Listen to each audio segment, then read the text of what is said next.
with the impending return of Netflix's Kingpin to the Marvel Universe, I figured it would be a good time to shove in a Netflix villain ranking because maybe I can bank off that and get more than 3 views or something along the lines of that. With that said, I'm only going to include major villains, so pretty much characters who have either been a primary antagonist or one of the primary antagonists of a season. So I'm limiting this to only the core villains. And I have to say, honestly, as I was making this list, I was kind of underwhelmed at the quality of the Marvel Netflix villains. And there are not that many like great S tier villains. There are some good ones, there are some mediocre ones, there are some really bad ones. But the overall quality, I was kind of disappointed with, kind of going over the list. But with that said, I will start out with number 15, Jessica Jones's mother, which in my opinion is one of the worst Marvel TV characters ever conceived. She's not really a linear villain because, well, she is in the sense that she's an opposing force. She commits crimes. She causes harm to people. She causes harm to characters we're interested in. But she's written to be sympathetic, and the show expects you to like her, root for her, understand her motivation, understand where she's coming from, relate to her, I guess. And it just doesn't work. She has no charisma, and if she did, I still wouldn't like her, but it would be more tolerable. But everything they were going for her just didn't land. Her backstory was irrelevant to me. I didn't care about that. She kind of derails Jessica's life, and she's forced to make all these difficult decisions on her expense. And with a show like this, where it felt like they dedicated the first season to outlining Jessica's core traits and defining them pretty well, this kind of strains credibility because I felt like that the way the situation plays out, I don't think this is how Jessica Jones, the real Jessica Jones, would actually approach this. So that it's kind of strains consistency there. So this was a character I outright hated. It was pretty much the only example of a character who single-handedly derails an entire season. There's been moments where characters have like sufficiently weakened a season, but never before did you have a good season that was ruined to every extent by a singular character. So that was very disappointing, and this character is in last place. Number 14 is going to be Sallinger, another Jessica Jones villain. I like the idea of a character who is not at all skilled in fighting or brute strength. He simply has a lot of intellect and knowledge, and that's able to propel him to be a threatening character. But he's not really written to be likable, so you never care about him, and you're never like, I understand where this guy's coming from. I want to root for him.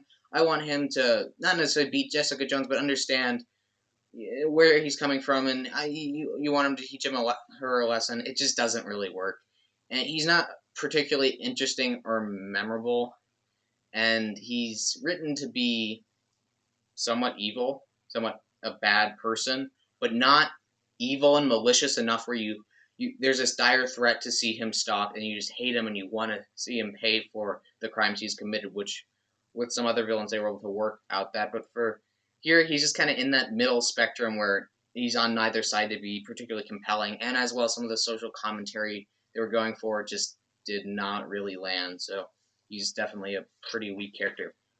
Number 13 is Diamondback from Luke Cage.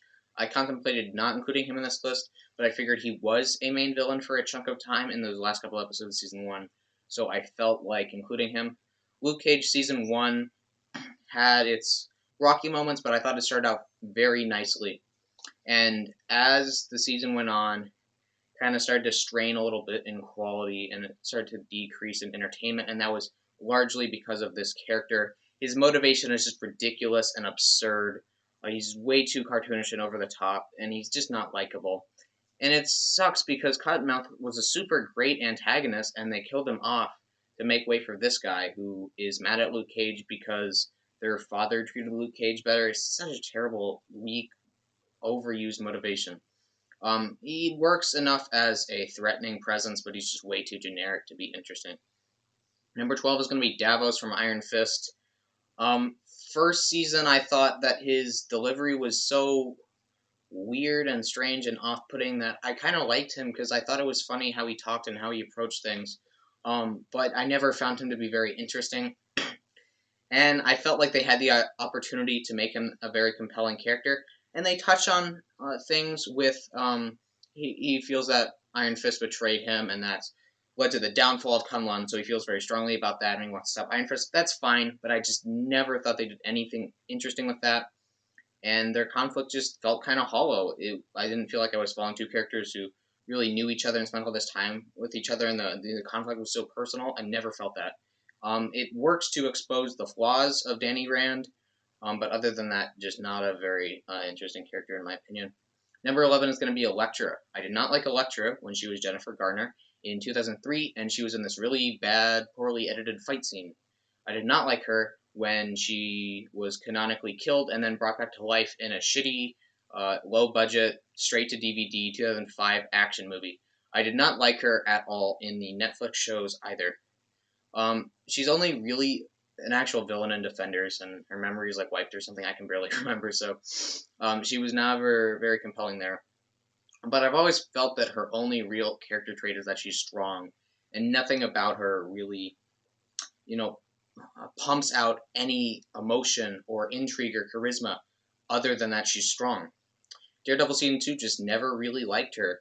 Her conflict just didn't really work, and I felt that it was kind of inconsistent to the laws of Daredevil, because it's supposed to be this grounded, action, gritty, courtroom drama, and bringing in immortal, super characters that have this super secret organization that we've never heard about before, never really that interesting. Also, I thought that I did like. I'm straining to look at what my notes are, and this is not working out, but I'm not going to do another take. The one thing I liked was like her and Matt dying in the set piece where the building was falling. I liked some of the dialogue there. I thought it was well executed, and that's about it. Number 10 is going to be the Hand. So this is Sigourney Weaver, some guy named Bakudo, and probably some other characters that I cannot remember or forget their names.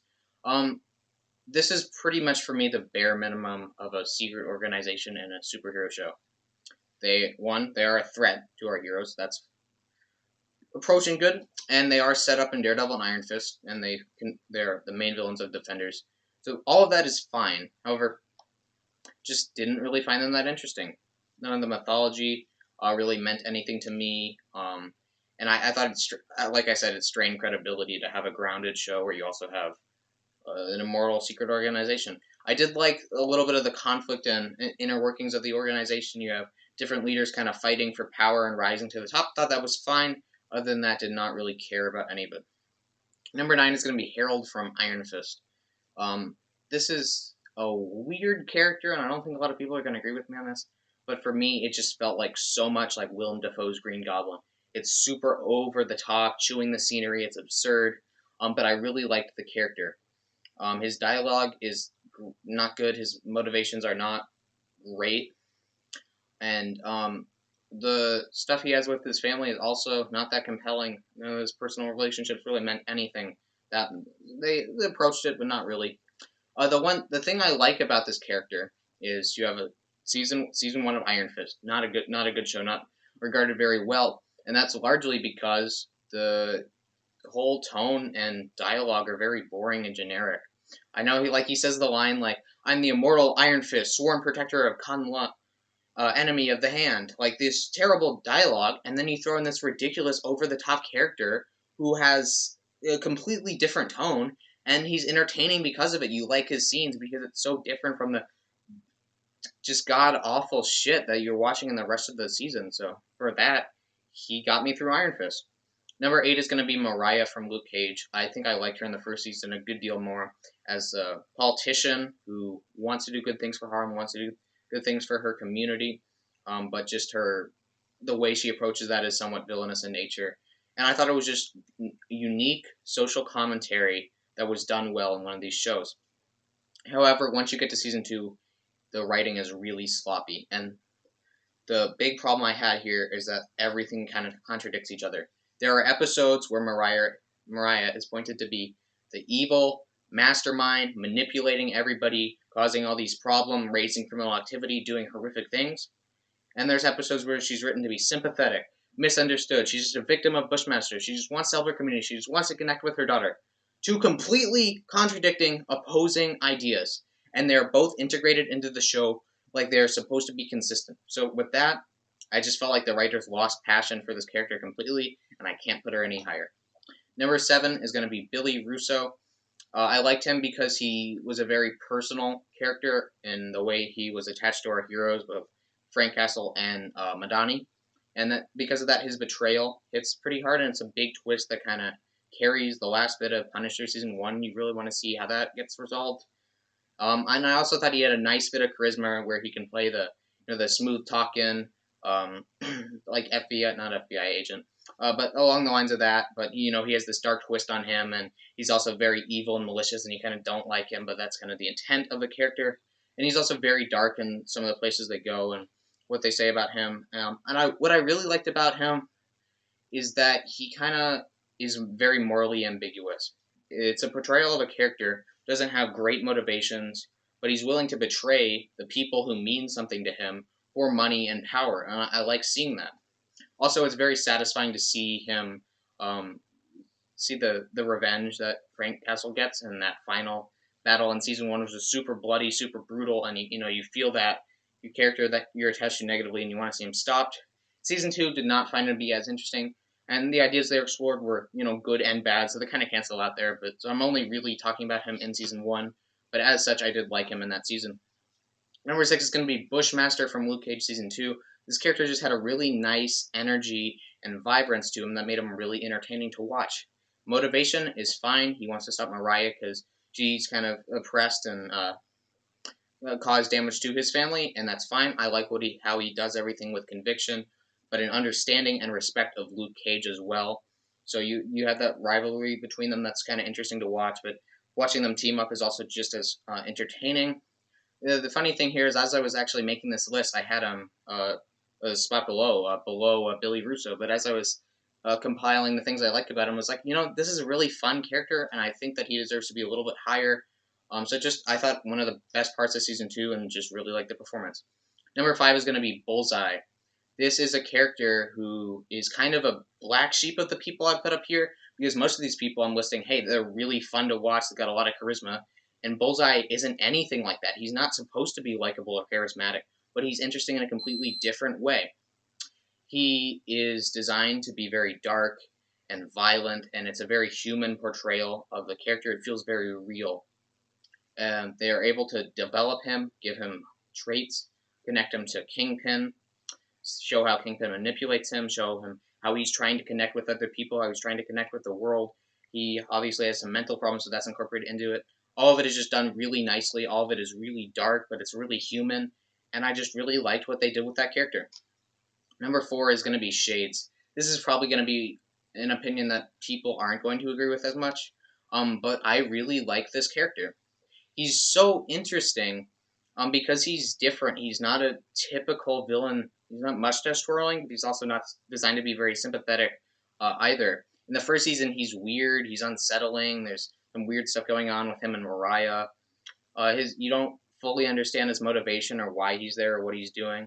And it's interesting because he's a yes man, but also he has a ton of ideas of his own with how to run everything and how he's planning to double cross people and team up with people. They're just done very nicely there. And the stuff they do with Mariah and him is kind of interesting, and it's weird, but I like it. Also, just his redemption is kind of the main reason he's up here, which was the best part of season 2 for me.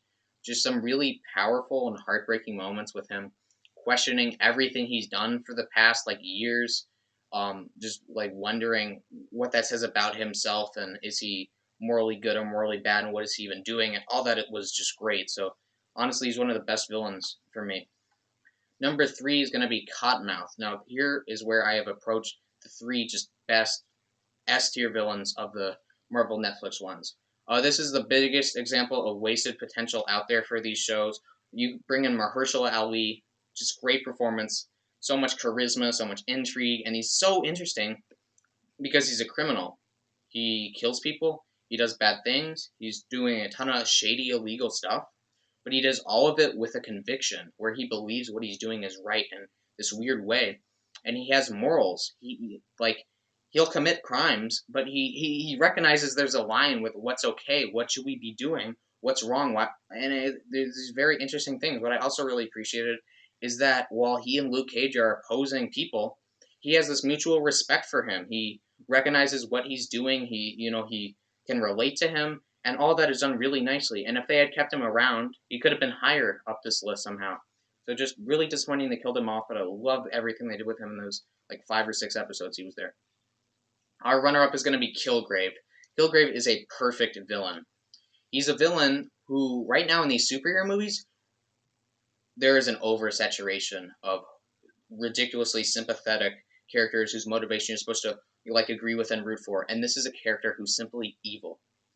He gets these superhero powers and he uses it in the most dark, evil, malicious way you can think of. And everything he does, it crawls under your skin with the terrible things he's doing. And you hate this character and everything he does and all the malicious things he's doing, and you want to see him stop. He's not just like, oh, he's villain, so I don't really care either way. No, you want to see him stop. You don't agree with what he's doing, but you recognize that he's a threat and you're interested in what's going to happen to him. David Tennant gives just a little bit of charisma to this very dark character. There's a great element of mystery, and he's very smart and manipulative in how he operates, so that's also very interesting to watch. This is a refreshing character because they took a character who is just designed to be evil. You're not supposed to like him, and they do that really well. It's admirable how they didn't screw a character like this up.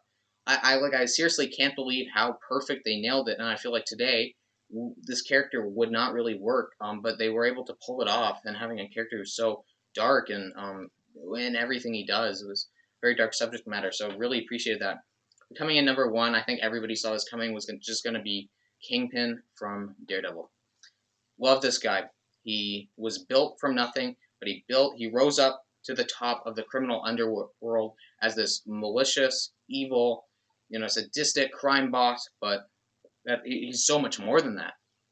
Yes, he has so much power in how he operates, all the crime syndicates he has going, how far his reach goes, but he's humanized through his backstory, how he came from nothing, and the first time you meet him, he's just trying to talk to this girl and trying to connect with her and trying to go on a date with her. He's not trying to kill anybody. He's not trying to commit crimes. He's just trying to talk to this girl.